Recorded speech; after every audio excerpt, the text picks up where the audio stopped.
Hello students! This presentation will explain your final project for the current History and Fiction unit, and will also give a student example presentation. During this unit, we learned about how authors have been affected by the time period in which they wrote. Specifically, we talked about how certain issues and controversies show up in fiction written during the same age. You may do your presentation on any piece of literature we have studied thus far, including Pride and Prejudice by Jane Austen, Jane Eyre by Charlotte Bronte, Macbeth by William Shakespeare, and All the Pretty Horses by Cormac McCarthy. Although I don't recommend doing that novel because he wrote in a different time period than his book takes place, and it'll be difficult to discern the difference between what really affected him concerning the time period in which he lived. The guidelines are as follows.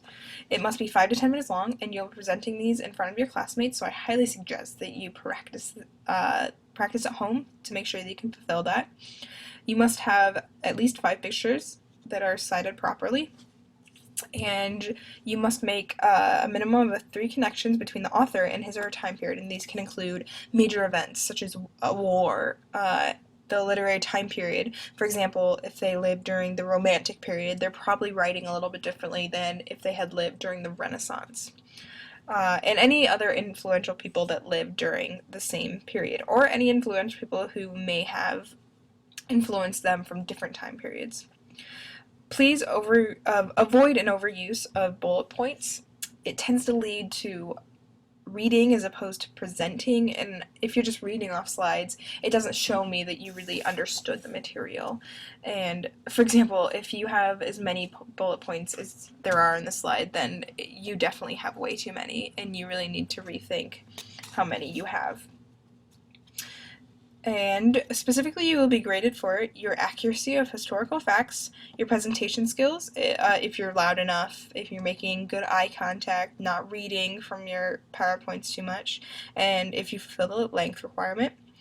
Also on the grammar, and if you don't have very much written on your slides, then there's not much I can grade, so just a hint there.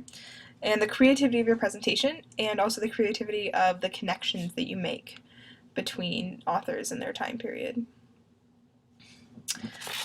Now I will demonstrate an abridged student example to give you a better idea of what I want you to do with these presentations. I would like yours to be longer and more in-depth into specifically why certain issues influence the author and the work, but this presentation will just give you a good idea of generally what I really want you to go for. But also I want you to give specific examples from the book demonstrating your argument. I don't give any specific examples, and I definitely want you to do that. I did my presentation on Sense and Sensibility by Jane Austen, and like she did in her literature, I am going beyond the petticoats and into the heart of her writing. First of all, Jane Austen's works were all included social commentary about the societal standards English people followed religiously, yet quite blindly. In Sense and Sensibility, she compares 2 young sisters, one who marries for convenience and by her parents' wishes, and the other who marries for pure love and against popular opinion.